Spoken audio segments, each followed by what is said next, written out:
13h, 14h. Europe 1, 13h. Europe 1, 13h32, c'est la suite de votre débat, Maël Hassani, avec Sarah Salman, avocate, et Nathan Dever, écrivain. Alors, l'ambassadeur israélien en France, Joshua Zarka, était donc l'invité d'Europe 1 ce matin dans la grande interview de Thomas Schnell. Et évidemment, il s'est inquiété de la montée de l'antisémitisme en France. Ça fait malheureusement des mois qu'on en parle, mais c'est vrai qu'il a une formule particulièrement marquante. On l'écoute.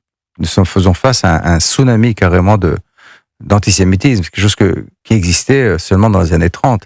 Aujourd'hui, les gens écrivent, dessinent, taguent des commerces de juifs sans se cacher. Depuis la Deuxième Guerre mondiale jusqu'à présent, c'était honteux d'être antisémite. Aujourd'hui, ça ne l'est plus. Aujourd'hui, les gens sont fiers de l'être. Mort aux juifs, c'est quelque chose qu'on écrit sans se cacher. Sarah Salman, c'est vrai, il parle de mort aux juifs. C'est exactement ce qui a été tagué sur le mur du centre-ville de Toulouse hier. Oui, alors là on parle de Toulouse, mais c'est ce que je vous disais, j'ai répertorié un peu dans un tableau tous les actes antisémites et il y en a tellement que je peux pas tous les citer, mais en réalité il y en a de plus en plus tout le temps et parfois de plus en plus graves. Là on parle de tags, mais parfois vous avez aussi, je prends un exemple au hasard, en août 2024, donc c'était il y a un an, une famille juive insultée, crachat, propos youpin, c'était dans un transport en commun me semble-t-il, des rabbins qui sont agressés. Quand vous allez dans une synagogue, par exemple pour les fêtes juives, que ce soit Kippour, Rosh Hashanah, vous avez presque un bunker où vous avez des policiers qui barricadent la synagogue, vous devez un peu montrer patte blanche pour que la sécurité ne soit pas compromise. Donc en fait, finalement, malheureusement, les Juifs sont obligés de s'adapter à ce climat d'antisémitisme. Là, un exemple encore très récent, il y a une humoriste qui s'appelle Marie Saint-Filtre, oui, tout à fait. On a parlé sur qui dit avoir été chassée d'un café parce qu'elle était juive. Enfin, regardez quand même où on en est. Et ça, ce sont seulement les personnes qui parlent. Vous avez aussi sûrement peut-être beaucoup de personnes qui n'en parlent pas, qui ne déposent pas plainte parce que, je sais pas, vous vous faites insulter de sales juifs dans la rue, vous n'avez pas le temps de réagir et c'est pas toujours évident d'avoir la réactivité, de déposer plainte, d'identifier la personne. Donc en fait, l'antisémitisme est omniprésent et il y a beaucoup de juifs qui décident, pour ces raisons-là, de quitter la France et de se rendre en Israël alors que c'est pourtant un pays en guerre. Nathan Dever, la discrimination, a priori, elle existe évidemment contre toutes les classes de la population, toutes les communautés. Ce qui est quand même spécifique avec les juifs, c'est cet aspect complètement décomplexé. On met mort aux juifs sur les murs. On fait pas ça avec tout le monde. Oui, ce qui est spécifique, je dirais, dans le cas de l'antisémitisme, c'est que c'est une haine. Je parlais tout à l'heure du génie maléfique de Sinoir. Il y a un esprit ou un génie inhérent à la pensée juive, au judaïsme, etc. Il y a aussi un génie de l'antisémitisme, c'est-à-dire que l'antisémitisme est une haine qui, au fil des siècles, n'aura cessé de se réinventer de fond en comble, de muter avec une incroyable élasticité conceptuelle, reprochant aux Juifs absolument tout et n'importe quoi. Revenons depuis 2000 ans d'histoire. On reproche d'abord aux Juifs d'avoir tué le Christ, d'avoir été insensibles à la révélation du vrai Dieu. Ensuite, on reproche aux Juifs d'être les faux Israël, puisque c'est la théorie du Vérous Israël.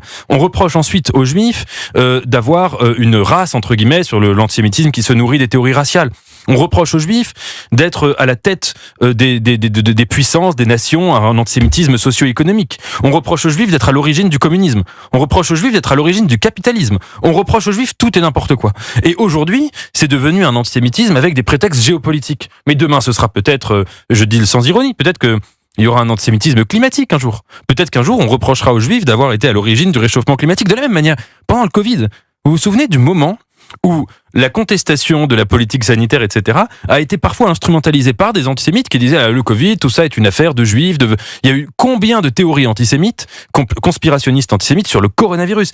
Donc il y a véritablement une forme de génie maléfique vraiment inhérent à l'antisémitisme, qui est une haine qui n'aura cessé de reconstruire intégralement son logiciel idéologique. Et aujourd'hui, moi, ce qui me frappe, c'est que dans l'antisémitisme qui sévit aujourd'hui en Europe, on voit en fait tous les prétextes sont un peu sédimentés. On retrouve un peu d'antisémitisme socio-économique. Alors le racial, on le trouve moins, le racial biologisant, mais on retrouve de l'antijudaïsme théologique.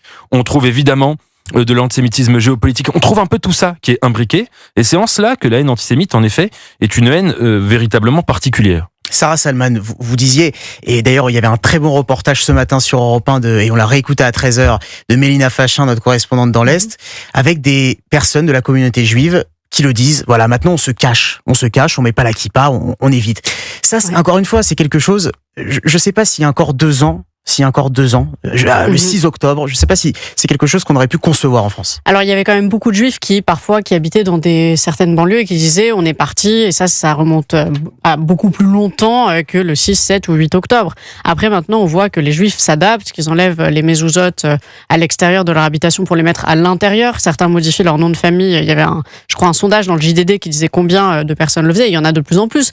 Spontanément, j'ai envie de dire, c'est pas à nous de nous adapter. Vraiment, c'est spontanément, mais c'est ce qu'on a envie de dire. Mais je comprends aussi que des personnes de confession juive aient peur et décident de le faire. Alors après, est-ce que on peut s'adapter à outrance? Marie s'infiltre, elle avait, à ma connaissance, aucun signe de sa religiosité sur elle et ça les a pas empêchés non plus.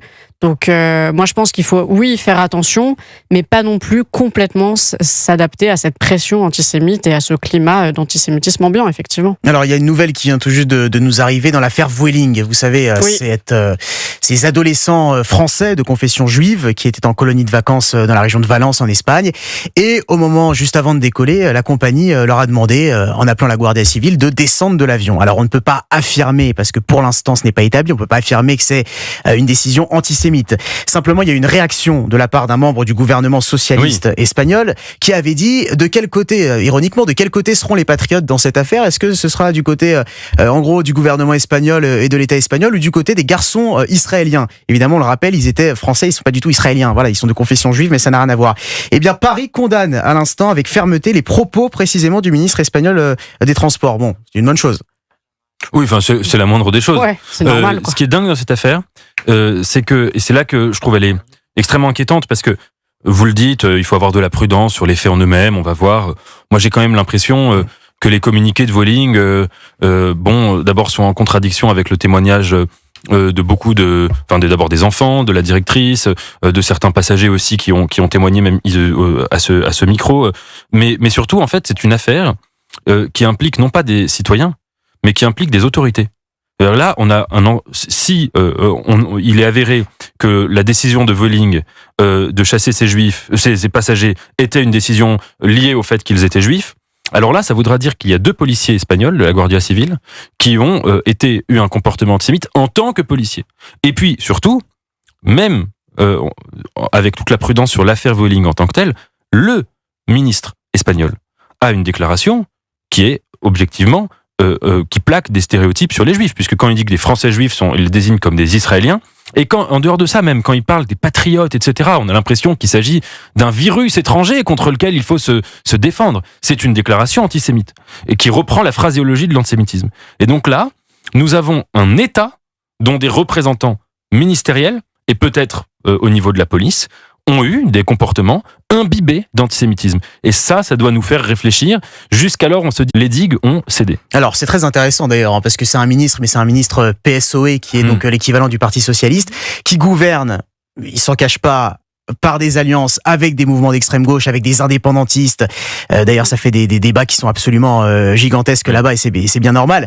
Ça veut dire que dans la gauche européenne, globalement, parce qu'on le voit tous les jours avec la France insoumise en France, il y a un vrai problème avec l'antisémitisme. Il y a un vrai problème. Alors, je vais quand même distinguer le Parti Socialiste de LFI. Le Parti Socialiste, pour moi, ce sont pas des gens antisémites, mais ce sont des gens qui, lorsqu'ils ont besoin d'obtenir un siège, peuvent tout à fait mettre 2-3 convictions de côté et faire une alliance avec la France insoumise, alors que l'on connaît quand même les positions qu'ils ont vis-à-vis du Hamas, vis-à-vis d'Israël. Donc voilà, je distingue quand même les deux, mais l'antisémitisme, effectivement, du côté, en tout cas, de la France insoumise, en France, pour certains de ses membres, pas tous heureusement, mais quand même beaucoup, est globalement assumé. Et comme il n'y a pas pour l'instant de sanctions judiciaires, parce que tout est quand même très long au niveau de la justice, eh bien ils continuent et ils peuvent se targuer de dire bah oui, j'ai jamais été sanctionné, etc. Donc ça pose une vraie difficulté, oui.